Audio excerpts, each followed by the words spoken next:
તો આજે આપણે જામનગરના લોકોને પૂછવાના છે કે એમની માટે સ્પેશિયલ જગ્યા જામનગરમાં કઈ છે.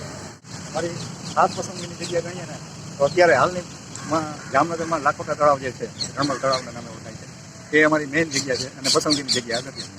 એમાં અમને ખૂબ આનંદ આવે છે. અહીંયા આવી સવાર સાંજ રાઉન્ડ મારીએ છીએ, કારણ કે 1.5 કિલોમીટરનો સરાઉન્ડ એરિયા છે અને 1-2 રાઉન્ડ સવારે મારીએ, એકાદ સાંજે મારીએ, પછી ગ્રુપ અમારું ભેગું થાય તો બેસીએ છીએ, વાતો શેર કરીએ છીએ અને ખૂબ આનંદ આવે છે. કે અમારી મેઇન પસંદગીની જગ્યા તો આ લાખોટા તળાવ છે. હવે અમને બહુ પિક્ચર જોવામાં કે એમાં કાંઈ અમને રસ રહેતો નથી. મજા આવે, આનંદ આવે, મિત્રો મળે. તો બધાને સિનિયર સિટીઝનને હવે પછી કોઈ પણ કર્મચારી જોઈનિંગ થતા હોય એના માટેનો આ બેસ્ટ જગ્યા છે. ગ્રુપ બેઠા હોય તો અમે વાતો શેર કરીએ છીએ, આનંદ આવે છે. કલાક 2 કલાક અમારા આરામથી અહીંયા નીકળી જાય છે. સિટીઝનો માટે ખૂબ જ સારી જગ્યા છે અને આમાં અમારે જે ગ્રાઉન્ડ છે અમારું, જે વોકિંગ કરવાનું, એમાં તમામ સગવડ પણ આપેલી છે મહાનગરપાલિકાએ.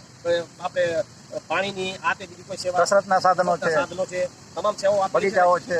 જામનગર માટે આ ખૂબ જ બેસ્ટ, વડીલો માટે બેસ્ટ. રણજીત સાગર તો અત્યારે તો પાણી અત્યારે તો બધું થાય છે ડેમમાંથી. એ અત્યારે બેસ્ટ લોકેશન છે બેસવા માટે. અત્યારે અહીંયા જે શાંતિથી સોંગ વાગે છે જૂના જમાના, એટલે મસ્ત પવન આવે છે, મજા આવે. એટલે આમાં થોડોક વરસાદ પડ્યો, આ બેસ્ટ લોકેશન છે. સારી જગ્યા ભલાનમાન મંદિરે અમારે સવારે આવવાનું, ત્યાં દર્શન કરવાનું, સત્યનારાયણ મંદિરે જવાનું, પછી મોર્નિંગ વોક કરીને બાલાનમાનથી સીધા અમે તળાવની બહારની વોકિંગ કરવા નીકળી.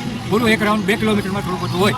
આ લાગીને અમે બધા અહીંયા સાથે બેસી, પછી રાઉન્ડ મારી ત્યાં બેસી ને અહીંની હવા પાણી એટલા માફક સરસ છે કે ન અહીં કોઈ જાતનું પ્રદૂષણ છે કે ન કોઈ જાતનું ઝંઝટ છે વાહનોનું. એટલે સરસ મજાની આવે છે. અમે 2-3 કલાક રોજ અહીંયા સવારના આવીએ છીએ. 365 દિવસ આવવાનું જ.